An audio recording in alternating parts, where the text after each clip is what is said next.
ലോക പോലീസായ അമേരിക്ക ആണവ പദ്ധതിയുടെ പേരിൽ ഇറാനെതിരെ പടയൊരുക്കം ശക്തമാക്കുമ്പോൾ ലോകരാജ്യങ്ങളും പടക്കളത്തിലേക്ക് എത്തിപ്പെടുകയാണ്. പുതിയ ലോകക്രമത്തിനായുള്ള പടയൊരുക്കത്തിലാണ് US പ്രസിഡന്റ് ഡൊണാൾഡ് ട്രംപ്. ആദ്യം സമാധാന ചർച്ചയ്ക്കെന്ന പേരിലെത്തും, പിന്നീട് പിടിച്ചടക്കലിന്റെ രീതി. ഇതാണ് രണ്ടാം വട്ടം ട്രംപ് അധികാരത്തിലെത്തിയപ്പോൾ നടന്നുവരുന്നത്.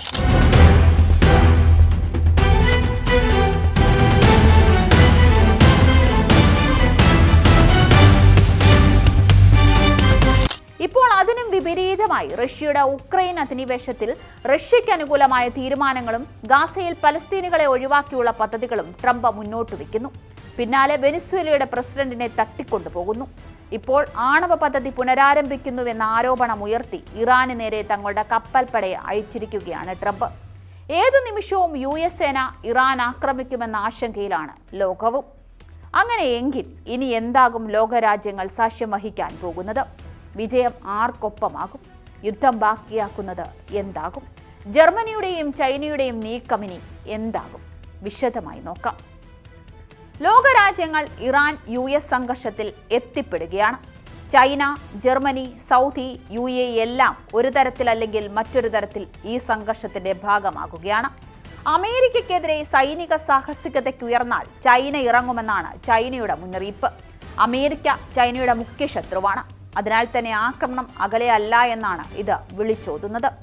ഇറാൻ ഭരണകൂടത്തിന്റെ നാളുകൾ എണ്ണപ്പെട്ടതായി ജർമ്മൻ ചാൻസലർ ഫ്രെഡറിക് മെർസ് പ്രതികരിച്ചു. ഏത് സാഹചര്യവും നേരിടാൻ സേന സുസജ്ജമാണെന്നും പരിമിത ആക്രമണത്തിന് പോലും കനത്ത തിരിച്ചടി ഉറപ്പാണെന്നും ഇറാൻ ആവർത്തിക്കുകയാണ്. സമീപകാല പ്രക്ഷോഭങ്ങൾ ഇറാന്റെ ആന്തരിക ദൗർബല്യങ്ങൾ കൂടിയാണ് വെളിപ്പെടുത്തിയത് എന്നും വിദേശ ശക്തികളെ മാത്രം ഇതിന് പഴിചാരിയതുകൊണ്ട് കാര്യമില്ല എന്നും ഇറാൻ പ്രസിഡന്റ് മസൂദ് പെസഷ്കിയാൻ തുറന്നടിക്കുന്നു. അതേസമയം സംഘർഷം ലഘൂകരിക്കാൻ ഗൾഫ് രാജ്യങ്ങൾ തിരക്കിട്ട ശ്രമങ്ങൾ തുടരുകയാണ്.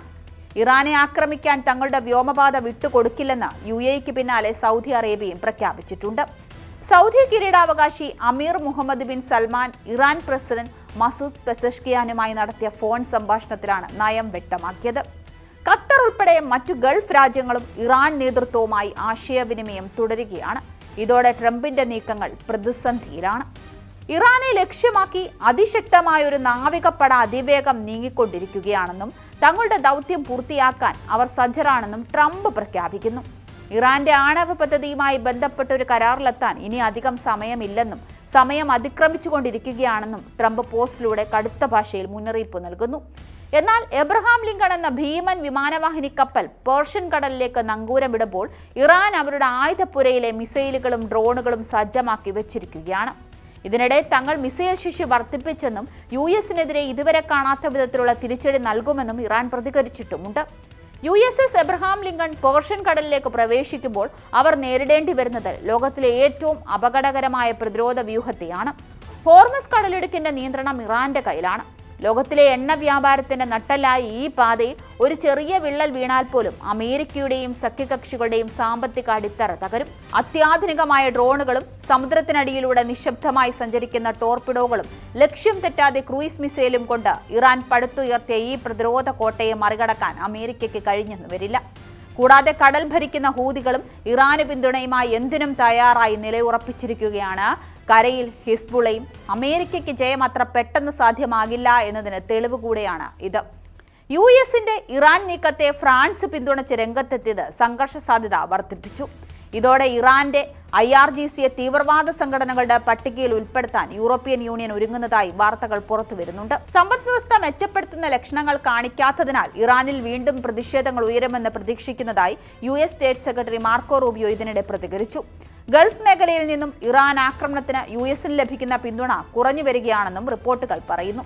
ഇറാനെതിരായ നടപടികൾക്ക് എയർ സ്പേസ് അനുവദിക്കില്ല എന്ന UAEയുടെയും സൗദിയുടെയും നിലപാട് USനും യൂറോപ്യൻ രാജ്യങ്ങൾക്കുമുള്ള മുന്നറിയിപ്പ് കൂടിയാണ്. ശത്രുവിന്റെ ഏതൊരു ഭീഷണിക്കും തങ്ങൾക്കൊരു പദ്ധതി ഉണ്ടെന്നായിരുന്നു ഇസ്ലാമിക് റവല്യൂഷണറി ഗാർഡ് കോർപ്സിന്റെ മുന്നറിയിപ്പ്. രാജ്യത്തിന് നേരെയുള്ള ഏതൊരാക്രമണത്തിലും ഉടനടി ശക്തമായും പ്രതികരിക്കാൻ സായുധസേന സജ്ജമാണെന്നും ഇറാൻ വിദേശകാര്യമന്ത്രി അബ്ബാസ് അറാഗ്ചിയും പറയുന്നു.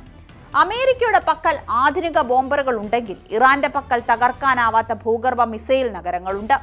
പർവ്വതങ്ങൾ തുരന്നു നിർമ്മിച്ച ഈ സൈനിക താവളങ്ങൾ ഏതൊരു വ്യോമാക്രമണത്തെയും അതിജീവിക്കാൻ ശേഷിയുള്ളതാണ്.